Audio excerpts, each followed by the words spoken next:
No, no, no, madam. Sorry for that small delay. It's a great pleasure to welcome everyone back today.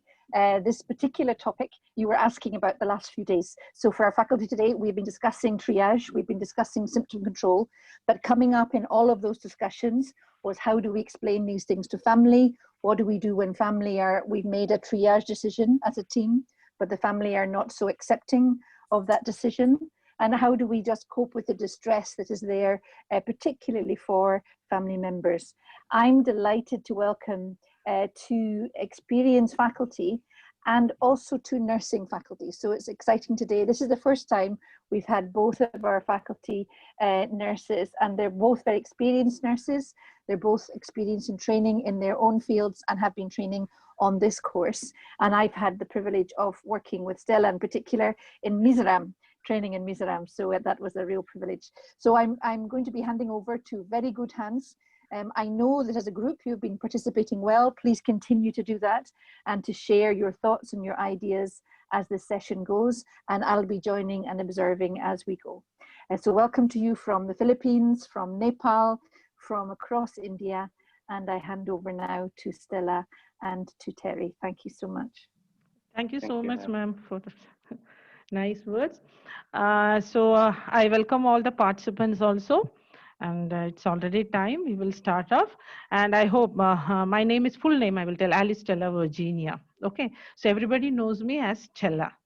They know me as Stella. I've just got retired about 2 months back from the state government. I am an army trained nurse. I was for a long time working in army, then abroad, then started working in the state government sector, and especially with the palliative care since past 14 years. Okay, so just now retired and now taking rest, and hopefully by, I hope this COVID will just pass up so that I can continue with my other palliative care work. Okay, and so I have Terry with me, and Terry will be introducing himself.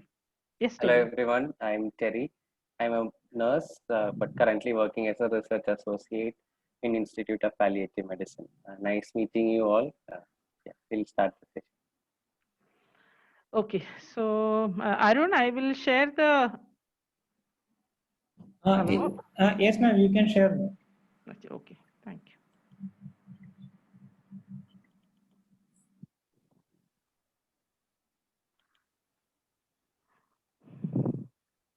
Okay, so today we are going to have communication skills and very basic things. And this slide was prepared by Dr. Biju Raghavan, very experienced person. At present, he is in Alva, Ernakulam. Okay, so we will start seeing what is happening with Ramesh.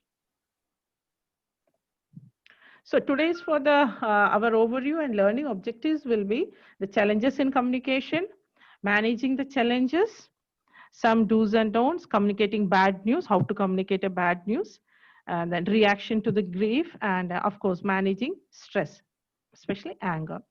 And I hope you all must have downloaded the ebook, gone through the book, and also with download the PalliCare app, which is a very good thing that if you do it, you can go through the books, you can learn a lot about palliative care, and of course in the COVID time, and that will be very useful for in your day-to-day life. So this is the third day we are with Ramesh. So Ramesh son calls the COVID-19 helpline and says his father has some symptoms of sore throat and dry cough. And advice of the medical officer, it was decided to move the gentleman to the nearest COVID treatment center. So there, of course, they have taken an nasopharyngeal swab, sent it for the test, and it has come positive. So Ramesh is clearly anxious and unsettled now, and he keeps asking to see his family. Will I ever see them again? So I don't know how many of you are working in the COVID setup or in the COVID situation or in the hospitals where there are COVID wards. Okay, so you all must have come across these things many times. So my question is, what are the possible issues concerning the patient and the family? And what are the challenges you are likely to face? So my request is to all the participants, just put whatever your thoughts, your questions, queries, and how you are going to manage these issues, whatever concerns the patient and family, what will be their issues, what comes in your mind, what you must have faced also. You have already some experience about that. And of course, the challenges in the chat box.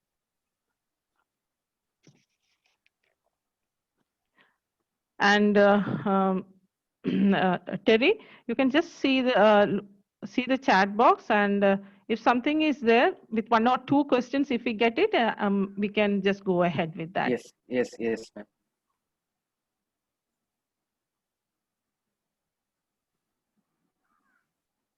So you can just think what could be the issues concerning the patient and the family during this time.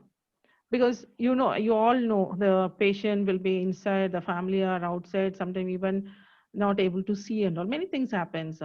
So usually you can just think of what are the problems exactly they are facing. And of course, the challenges, what you likely to face. What are the challenges as a nurse, as a doctor, as a social worker, maybe even other paramedical staffs. So what are the challenges that you face? Ma'am, the Yeah. challenges are mainly from the participants' fear and anxiety. Will they be able to see their father again? Problem of isolation, helplessness. What is the certainty of the course of the illness? What would be the outcome of the person's illness? Fear of death, loss of job, unemployment, fear of isolation. Okay. There is a question. Uh,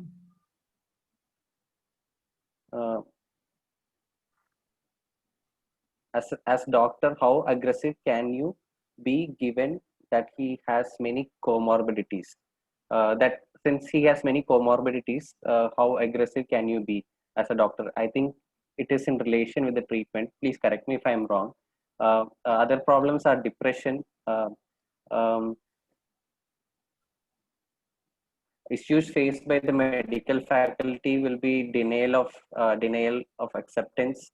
Um, the challenges of keeping the communication channels open between the family and the patient. Patient. Okay. Yes. So, see, you have put up a lot of this. Most of them are very right. Yeah, these are the possible issues concerning the patient and the family. And of course, the challenges that we face as a nurse or a doctor. So we will just see uh, what is happening over here, what are the challenges we are going to see, what are the possible issues. Yeah, of course, I agree. Fear, anxiety, depression, this all comes for a patient, because already you see, will I see them again, because already the patient is in.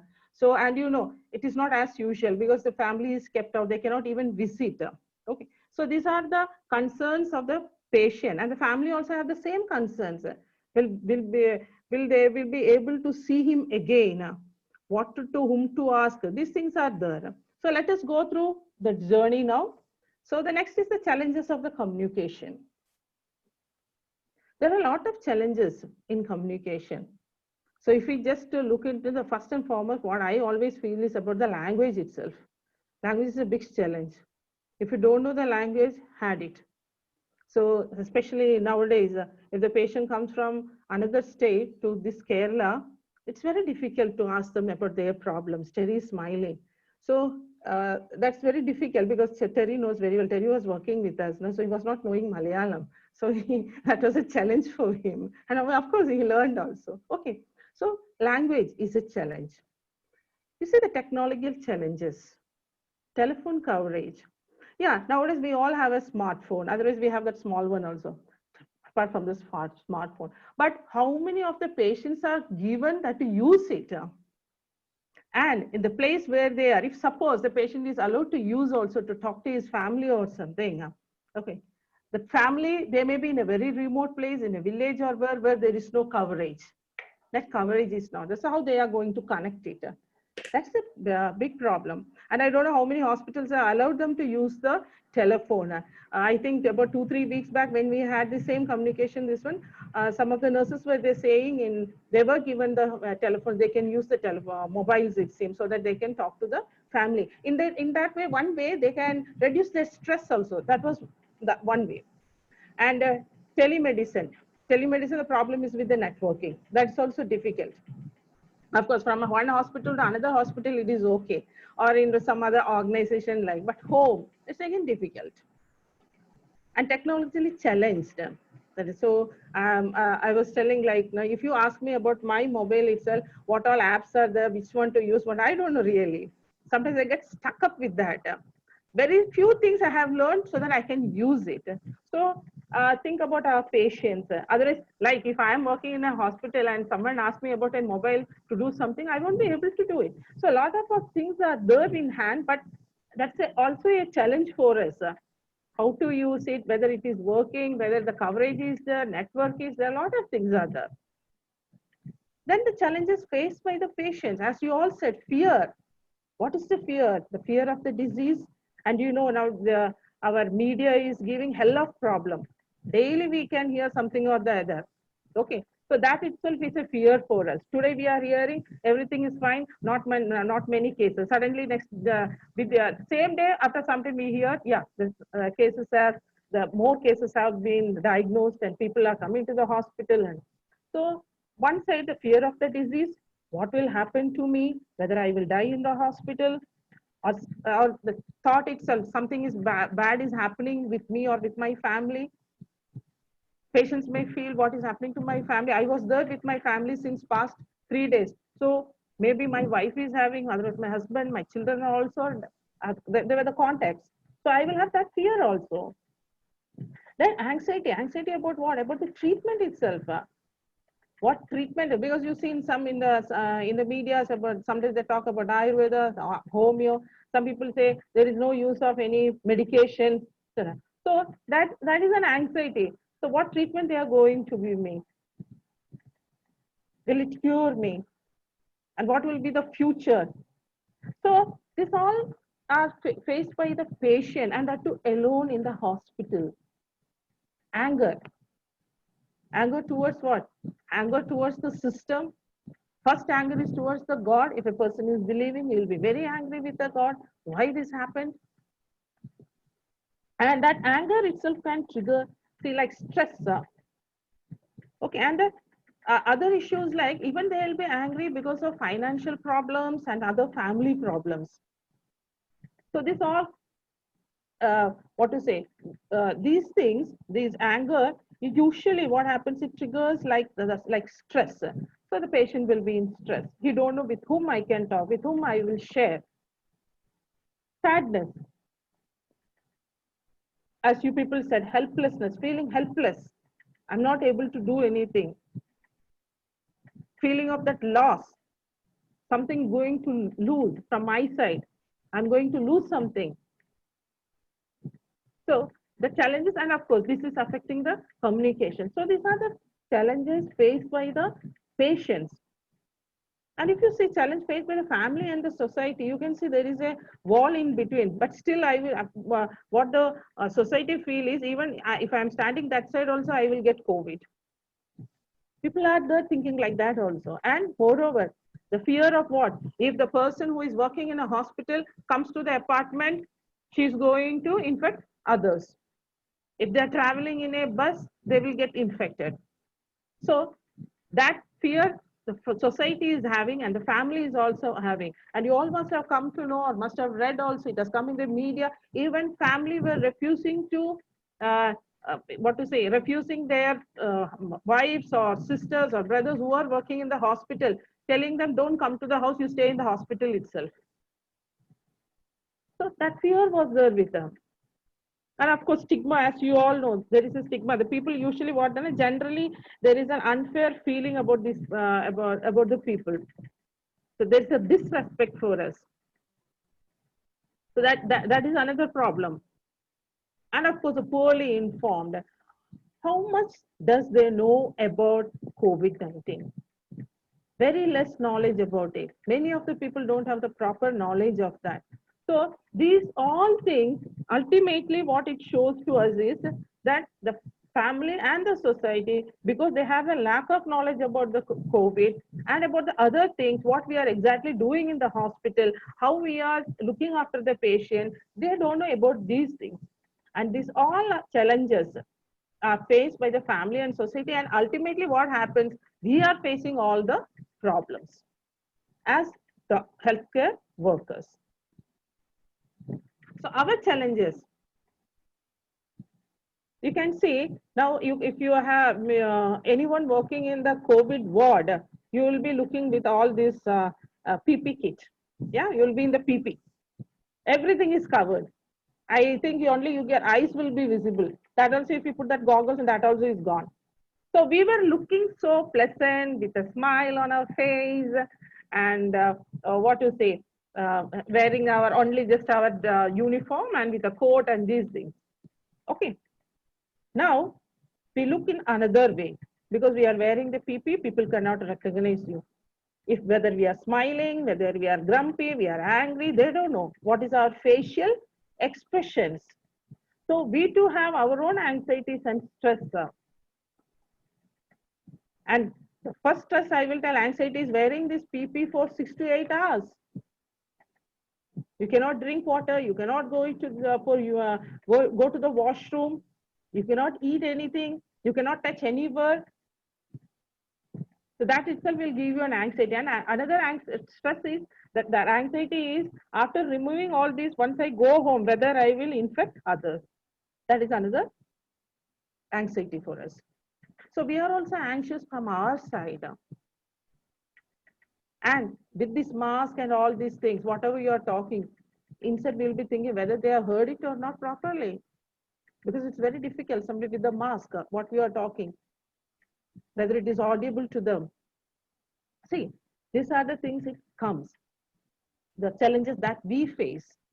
So, some things are given. This is a guideline for you all. The first and foremost thing is, usually we all have learned, ensure the comfort of the patient. So how do we ensure the comfort? Like when you are seeing a patient or a family, let it be, at least introduce yourself. I am so and so person. I am a doctor. I am a nurse. My role of working is I'm working in the COVID ward. So just introduce, and of course, address the patient by name. Not like that bed number 4, bed number 5. Even not in the COVID, this is in other wards also. Sometimes some people they say, yeah, that case number 5. Yeah, see a patient, see a mouth, see a buccal mucosa. Please address the patient by their name, address their emotion. Just ask them how they are feeling today. How is their situation? What are their thoughts? What they are thinking about? Whole day alone, many thoughts must have gone inside. Just ask them, what are your thoughts?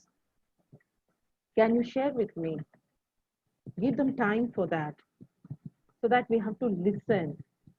In communication, we say the key to effective communication is listening. Listen, listen, listen. Listening is very, very important, verbally and non-verbally. Because we say we use more of non-verbal, because our gestures, facial expressions, everything goes to the patient. The patient comes to know also about it, whether you're angry, whether you're happy, sad, everything. So listen verbally and non-verbally. Just observe the patient when you talk to the patient from head to foot, their movements, their voice, the tone of voice. And of course, your tone of voice also, you have to be very careful about it. Okay. And the words which we are using. And reassure the patient that we are there with you. We'll try to do our best for you. Because they are anxious about it. Who will be there with me? Because usually there is to be a carer, but no, nobody is there. I am alone. So if I have some doubt, whom to ask?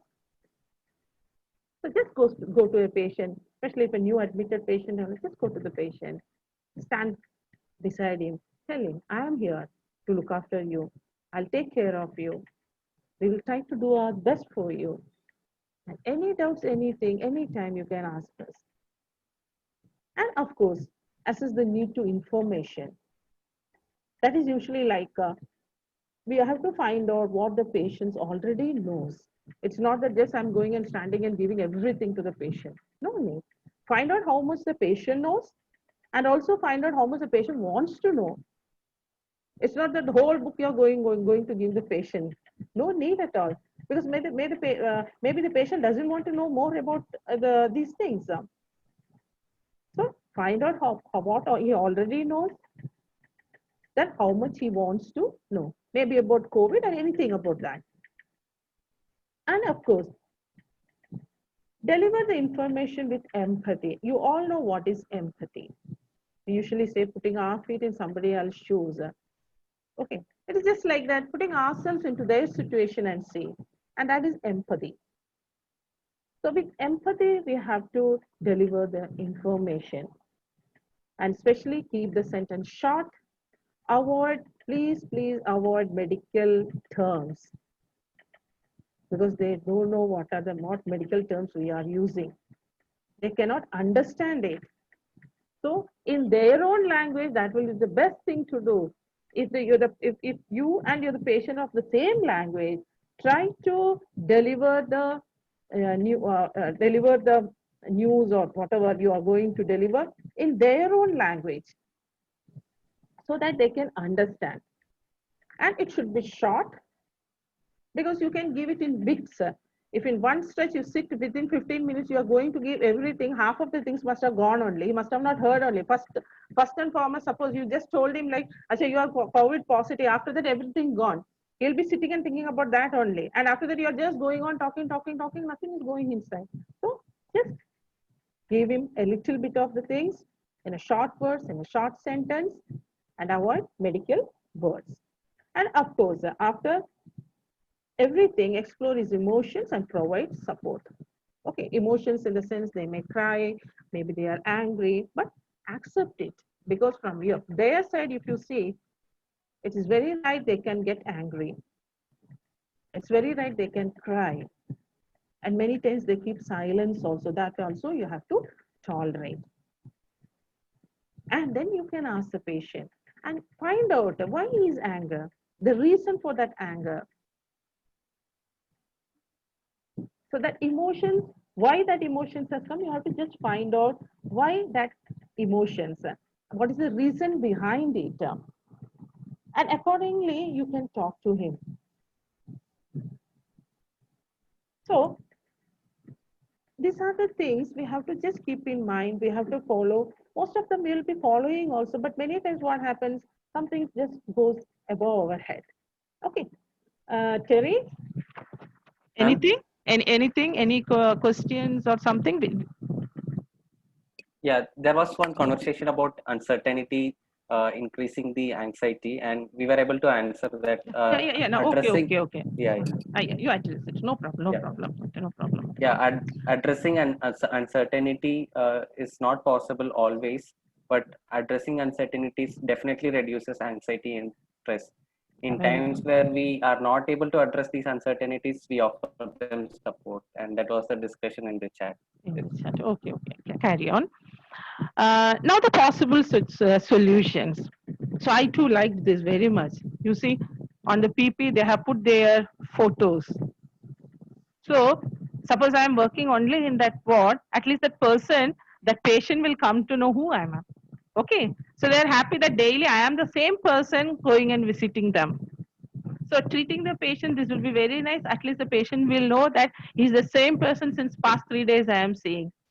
So for me, no need of again starting right from beginning, the whole story. And moreover, that rapport, already we have built up a rapport with the patient. So the patient will feel better.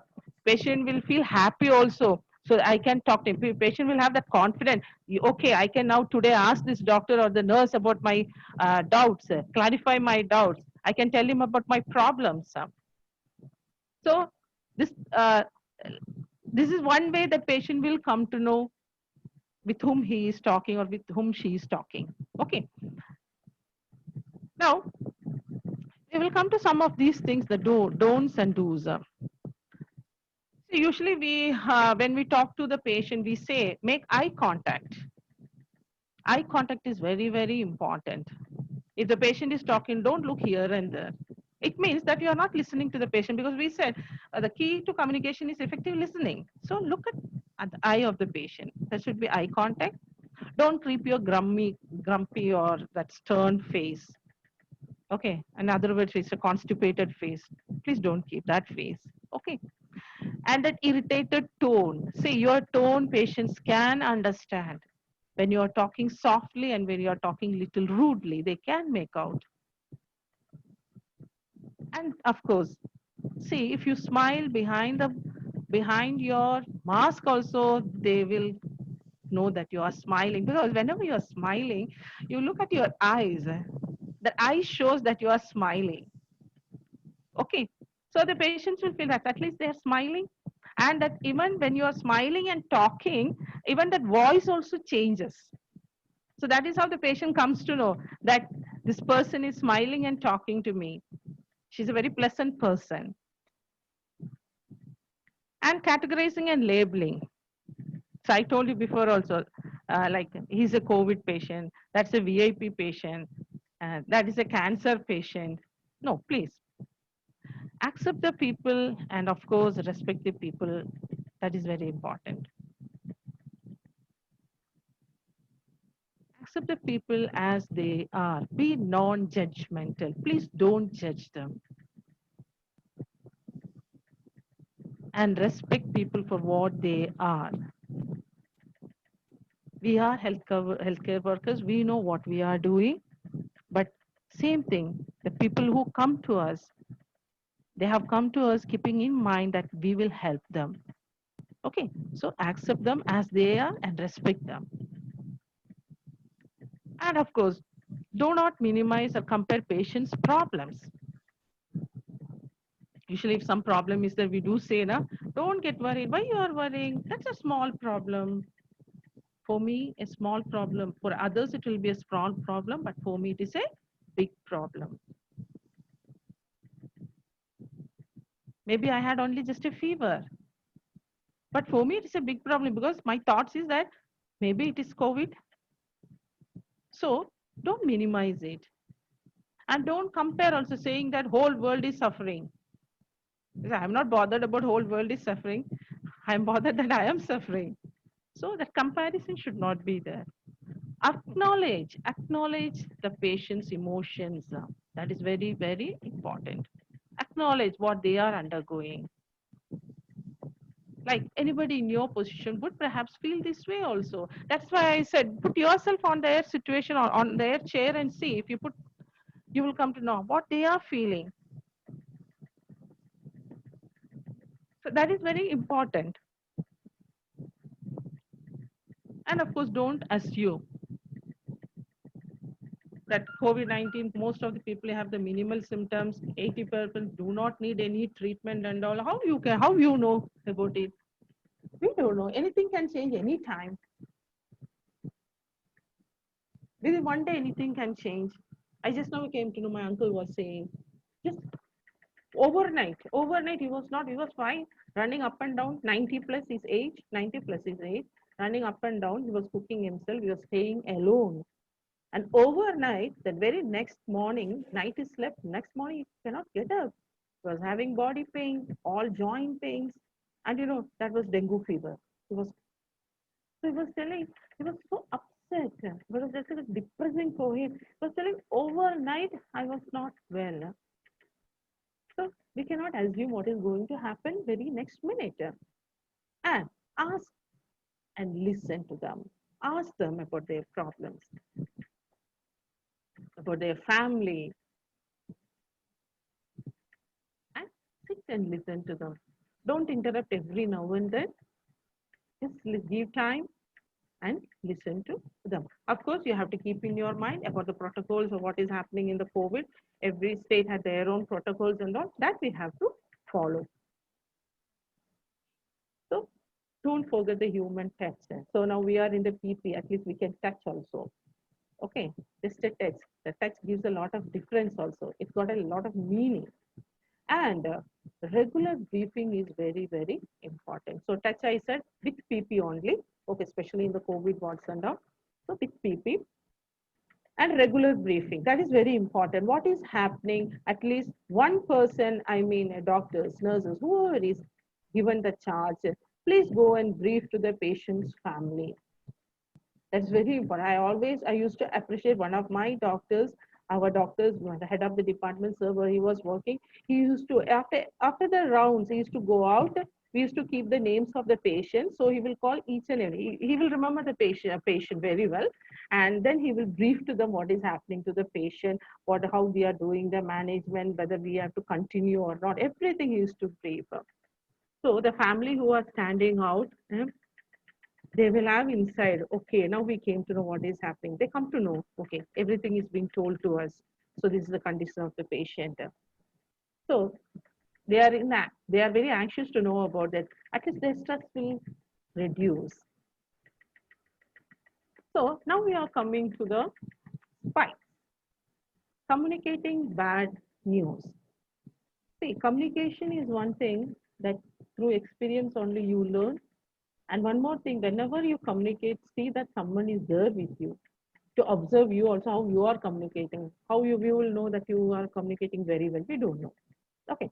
So the SPICE protocol elements we can use to break bad news. So it got SPICE, SPIK. So we will see S is setting up the interview. So in setting up the interview, you should have the full information about the patient and the family. And if possible, even the family tree about the patient, where the patient, with whom the patient is there, who has accompanied the patient. These all things we need. Okay. And see, privacy is given to the patient.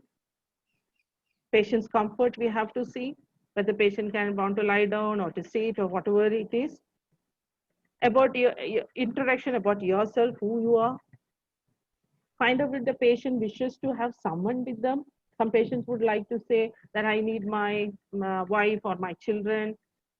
So just ask them about it and give time for the discussion and avoid unnecessary interpretation. And when I say unnecessary interpretation, keep always in mind that before if you starting the session itself, just tell your friend or the colleague or doctors, nurses, anyone, see, I'm going to sit with the patient.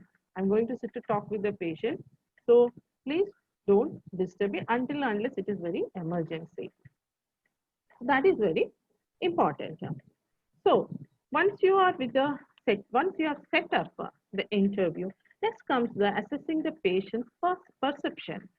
So in assessing the patient's perception, the very important thing is, as I said before, what the patient knows, how much the patient knows already about the disease, or how much, whether the doctor has already told him something about it. So we have to find out it from the patient with a few questions you can just ask the patient about it. So you'll come to know whether the patient know it or no about the disease. So we can get some possible information. Then we have to obtain the patient's invitation. After knowing how much the patient knows, you can just invite the patient for it. Now we are going to invite the patient in the more of discussion, asking them whether he wants to know more about it.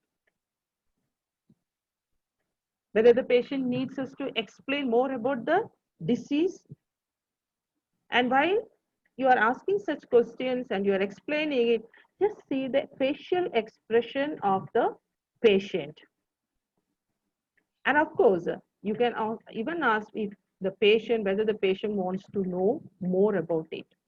And suppose the patient says, I don't want to know anything about it, that's okay.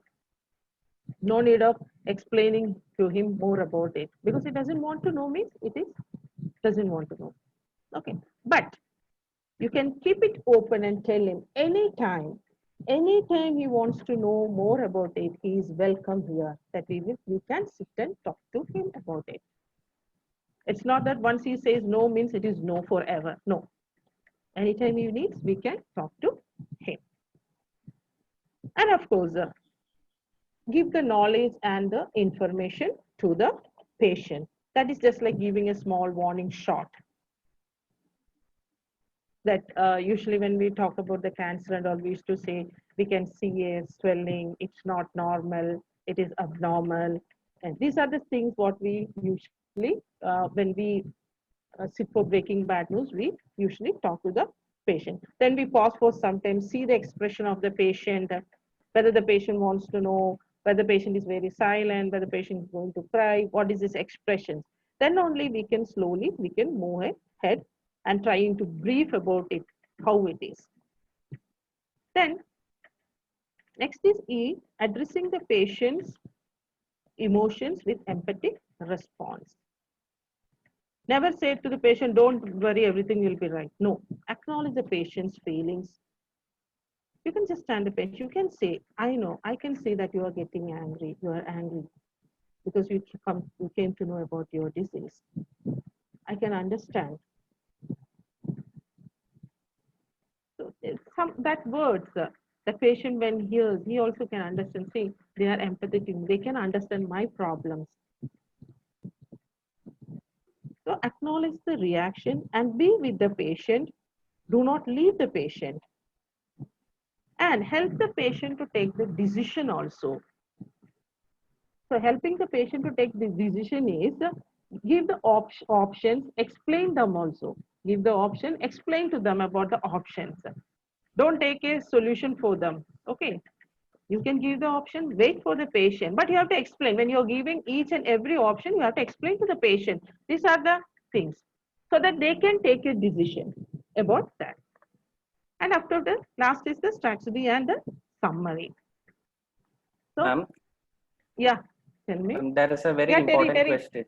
Yeah, there is a very important question. While breaking bad news, can we include a patient party? I think that is a patient's family with the patient while breaking the bad news. And how challenging is it in COVID situation? Yeah, in the COVID situation, of course, for me, I'm not working in the COVID this one, but still what I feel is, I think Dr. Moira will also be answering about that. In the present, according to the protocol only we can go. Because in the COVID situation, when a patient is positive, we cannot make the patient to sit with the family members. It is not allowed. And each state had their own protocols. I said WHO has a protocol about it, and each state has made some protocol according to that. Okay. And as far as my knowledge is there, it is no only. Because patient, doctors, see, already the healthcare workers, they will be in the PP. Okay. Patient and then the family member. I think it is not possible. I think here we can talk to the patient separately and to the patient's family, I think it is separately. Okay. So the last one is, again, we'll come back to that. I'll just finish off this. The next is strategy and the summary. So there will be some, if they have anything to clarify or something, we have to sit and explain to them more, any other points they would like to know more, and about the plan for the ongoing care, the support, how they are going, how the patient is going to get the support. Then summarize the key points, what we have discussed. We have to sit and summarize each point, what we have discussed, and summarize in front of them, said these are the things we have discussed, these are the things what we are going to do, and this will be the about the whatever things comes ahead with the future, we can talk. So these things, just talk to the family or with the patients, the conversations, and you can conclude it. And just when is the next to follow and these things. And breaking bad news in other situations, like if I say not in COVID, in other situations, breaking bad news, it is not in one sitting also we cannot do. Sometimes we need 1 or 2, 3 sittings to break the actual news. Okay, now this is the reaction to stress. It's a model of the Kubler-Ross model, 5 stages of grief. And this was just modified by Dr. Jitin Palikovid Echo in towards the coronavirus. This is how a person in grief, it is not that the patient will jump from 1 to 2, 3, 4, 5. No, it may go from first to third or third to fourth. It can hint them. But altogether, if you see this model, what you see is, suppose like I was also thinking 2020 will go very well. I'm getting retired. Then I can go for a world tour. Terry is smiling at that. I was thinking, because all these years, 36 years I spent in this. So I was thinking, my God, this time I'm going to have a nice fun, go outing with my family. Suddenly only I came to know something has happened this in this earth. You can hear some COVID everywhere. Okay. So the first comes is the denial. So this can't happen. Are you serious? The flu kills more people every year. It is a business. I'm not buying it into this type, and we'll carry it out. So first we'll be in a denial. Oh, nothing. We'll just keep it. It's not happening. That is what it happens. Then it comes to an anger for us, because we come to know thousands of people are dying. It costs $1 million. And why people are not doing anything, angry with the system, angry with everyone. Then that bargaining comes. Maybe this is pay, but it is for the best. Usually we think that everything is for the good. So a temporary closure is this, and the cost is costly now, but we will save lives, get back to our normal things. So we are also thinking after the first month, second month, third month, everything is going to be normal. Okay, we were just bargaining and going. Okay, but what happened? The fourth, even in the grief, that is the depression. See, suddenly we came to know that it's not working out. People are at home. We are stuck up at home. We cannot go anywhere. We cannot buy anything. We cannot go for a marriage. Everything is shut down. So it caused a depression for us. But for how long? And finally, it comes to a point where we will accept it. That is what is happening, and therefore what we need to do in response. We can act fast in order to save lives. So what happens then? We try to accept it. So that's what we are doing in the COVID now. Of course, many people were in denial. Some people didn't get, they started bargaining about it. And now people started accepting it also. So this cycle doesn't go in this way. Say like first, second, third, fourth, not in that way. You can jump also from 1 to 3rd or 4th. Okay. So it changes also. But when you see all together, this is how the grief model is. And you can put yourself and you can see also, this is how we also have reacted to this situation.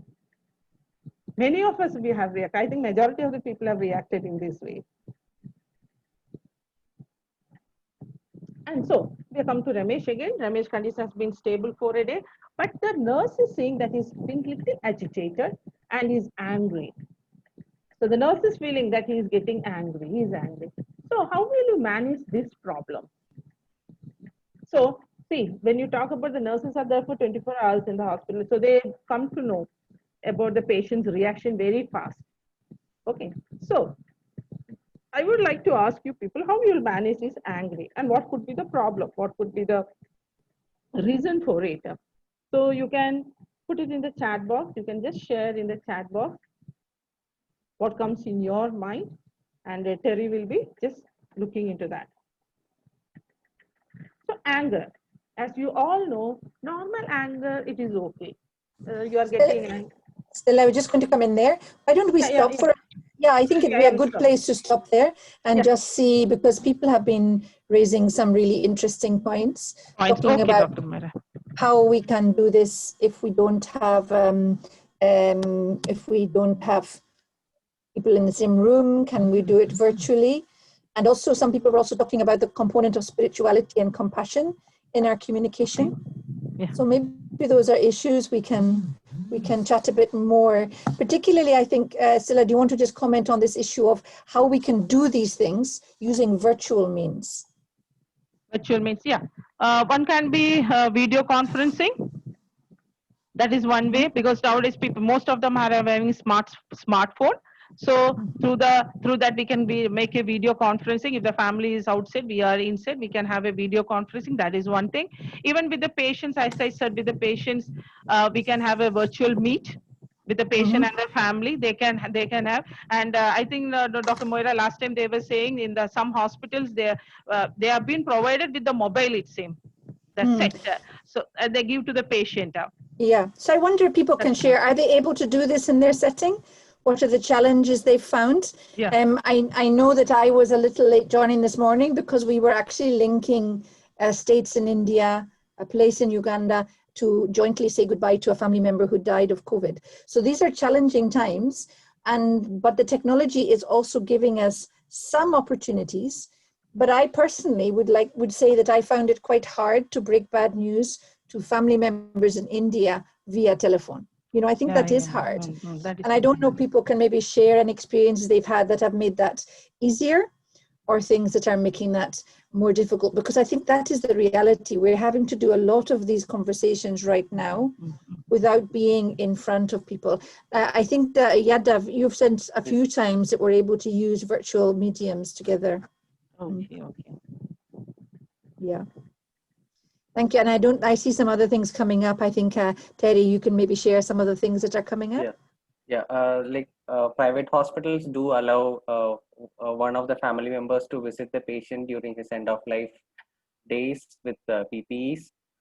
And somebody is telling that in our hospital we do provide Wi-Fi and devices so that they can chat. It gives them some connection to the outside world. But there are often challenges, especially one of the participants is telling difficulty using technology with elderly patient. They struggle to operate phones. That is one of the challenges we discussed earlier with technology.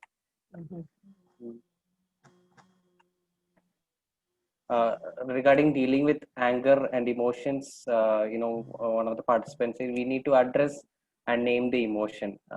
We will come to it a little later. One participant says that their institution provides iPads to patients so that they can communicate with their families and join family conferences. Oh, good.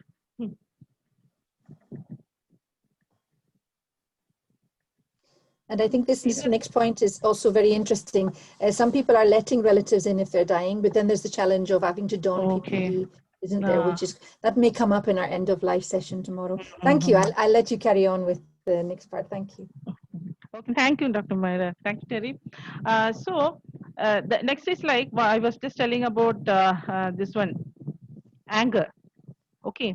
So normal angry, it is okay. Like we just get angry and we forget it also about this, we go. But sometimes what happens, the anger finally it reaches into rage. So, and it causes more emotional stress also because it's a negative emotion. Okay. So we have to be careful in that cases. So how to release our anger? So the patient and family anger, how we can release. So there are many ways of releasing the anger. The first of all, the facilitate anger to flow away. How to release it? So what are the difficulties? Yes, we have to sit with them now. Find out, as someone just now told, why they are angry. What is the reason for angry? Just stand, talk to them. Best thing is sitting and talking to them. Listen to them what they are saying, and when we stand and listen or sit and listen to the person, slightly lean forward, have a very confident eye contact,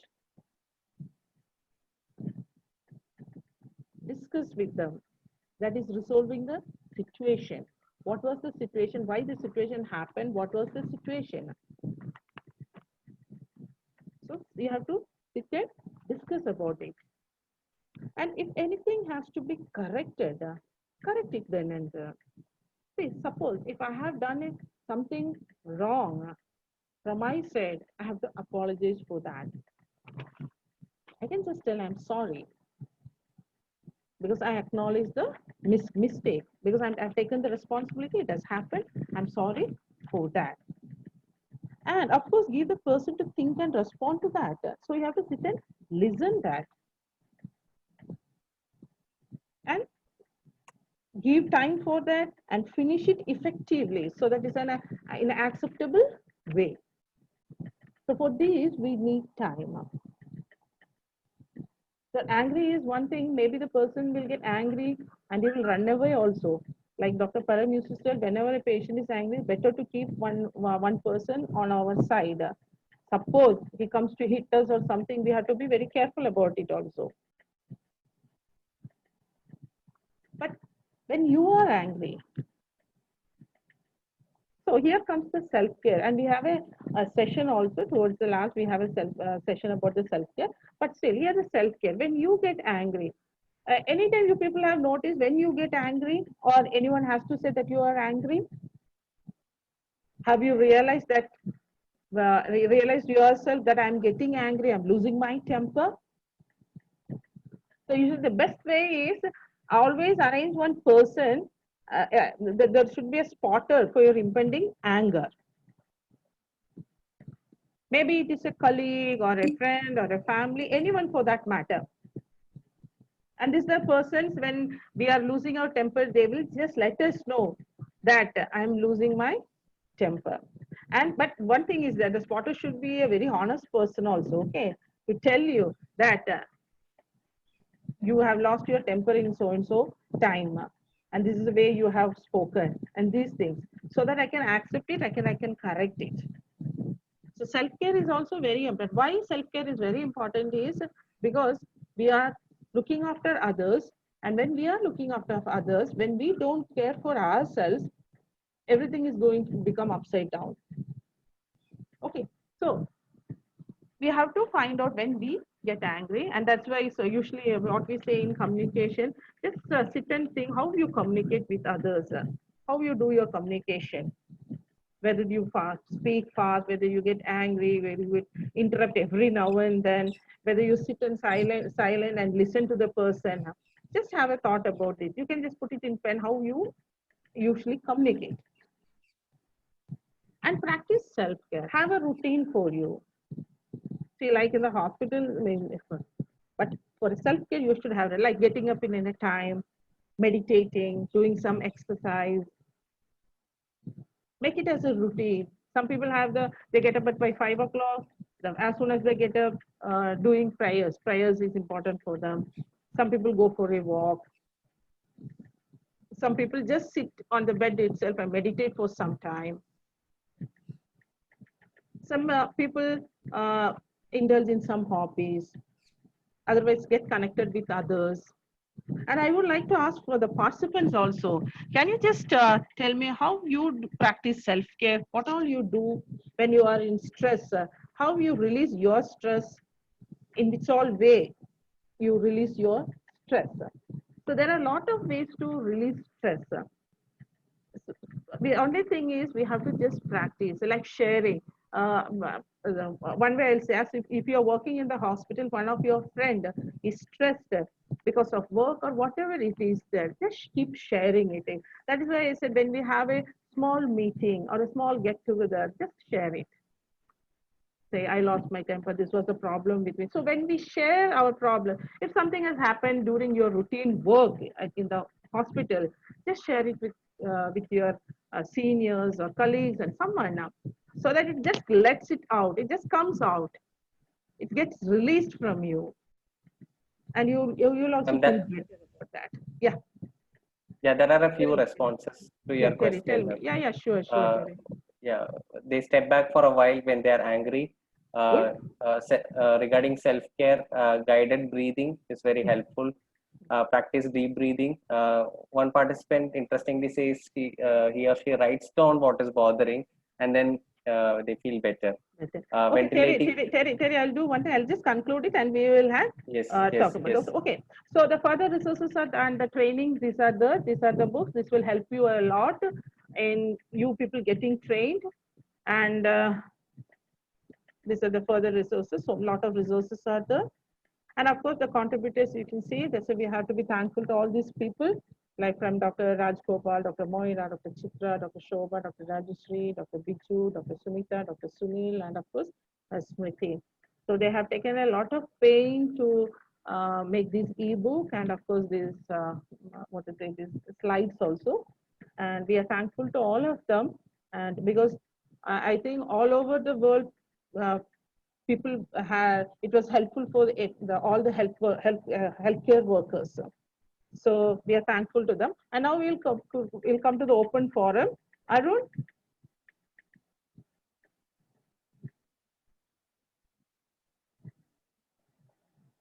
One second. Okay.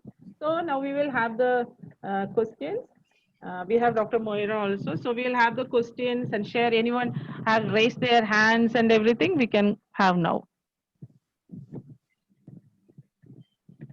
Yeah, Terry, anything is there you can share? Otherwise, you can ask them also. Anyone sharing, raising their hands, just raise your hands and Arun will unmute you people.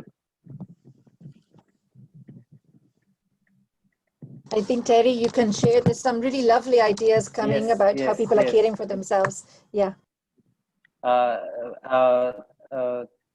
Prayer is one concept that is coming up again and again in self-care. Many people take time to pray about what they are angry, and talking to their friends is something that they find very helpful.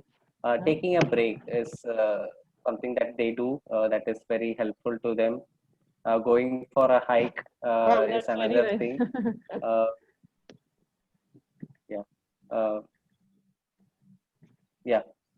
These things keep coming up again: prayer, taking break, talking to colleague openly, discussing what is bothering them. That's and it. It's very nice now. Write down what is bothering me, and then I feel better. That's very nice. So after that, I can look at this and say, "Oh my God, I got angry because of these things."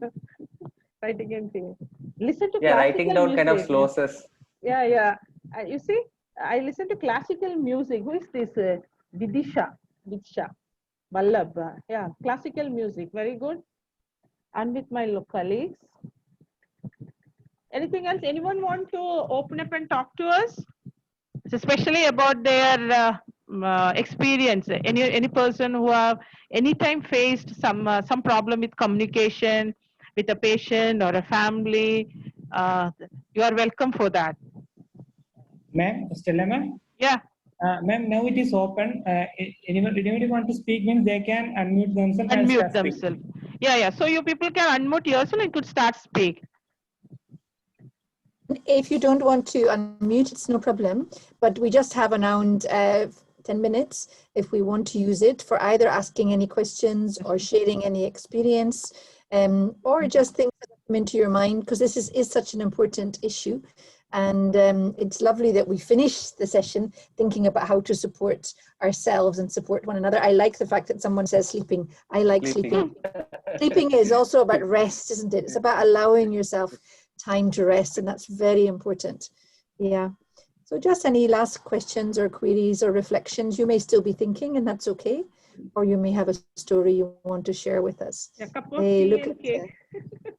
That is from Helen in Nepal. We all want to have some of that cake, I think. Sharing with a small group is very helpful. Confident, like a very supportive small group where you can be very transparent. That is very helpful. Thank you for that comment. I just came to know my dad's brother is 90 plus. He was living all alone these many years in Bangalore. So he just come down to me. He's going to stay with me from now onwards. Okay. So that was what, when I asked him, I said all these 6 months, he was not in touch with anyone outside. And he was so depressed like that. So he was saying that there was a peer group of his age. So in the evenings, they used to sit and whatever comes, because, all were alone also. So they used to sit and share everything. Now suddenly everything was stopped. And he became so upset. So now when he entered the house also, he was looking so dull, no? We were feeling so bad and tears were there in eyes. And now the difference, now we have taken the video and we have sent us, all my cousins, my aunts, always telling, my God, what a difference we can see on his face. Now. See, it's very, it was really touching also. So now he's very happy. And you've reminded us that our elderly people don't just need clinical care, they actually need communication, company. Can I just ask you, did he come and join us on the call very briefly? Did he come behind you at the one point during the call? Yeah. So I think we all met him very briefly, and please greet him from all of us. Yeah, sure. Yeah. Lovely. Yeah, I think we have almost finished getting comments, and I think Dan's brought up this issue of having supportive colleagues. So I think what we're seeing here is that people have different ways of accessing support, and that's fine. Some of that will be your personality, some of that your setting. Some of these things are internal ways that we want to manage that. Some are very physical, practical ways. Some involve having others to share with. Somebody likes to share with their journal. That's a more private way. Others with supportive colleagues. And for others, it's simply just that social interaction that can, in a sense, distract or really remind us what life is about. I was just thinking of that earlier this morning, just how important it is, that sense of connectedness and meaning that comes from people sharing similar experiences, even though they may be in different places. If there's no more comments coming through, I don't know whether both, Terry, do you want to just make some final comments yourself? Yeah, that's it. Yeah. You please just make any final comments you would like to make yourself, Terry. Yeah. Thank you for your active participation in the chat. Looking at this chat, I learned few very important things. Few lost disciplines. One participant had written, maintaining a journal helps me keep in touch with the emotions. That is something that I used to do, but I was not doing. Probably that would be very helpful. Thank you so much for such wonderful reminders. Thank you. This is a platform, Terry. We learn a lot of things from others. And I think that's a lovely note to end, isn't it? This is about mutual learning. We're also halfway through the week. So the things you've been talking about today are so important, and we can be reflecting and thinking more as we then look through into end-of-life care. And the last session on managing distress has been an important time in previous weeks for people to share some of their own responses in this scenario, as well as, of course, learn some of the theory and discuss some of the theory about how we support others. I think I will just remind you that if you haven't identified yourself, please do that for the if your login has not got your full name. Arun needs to know the details so he can register you. And I think I will pass back to Smriti. Do you want to make some final remarks? Thank you so much. Thank you, Stella. Thank you, Terry. It was lovely to join you. Thank you, Dr. Moiri. Thank you. And for everyone else. Thank you, Moira. Thank you, Stella, and thank you, Terry.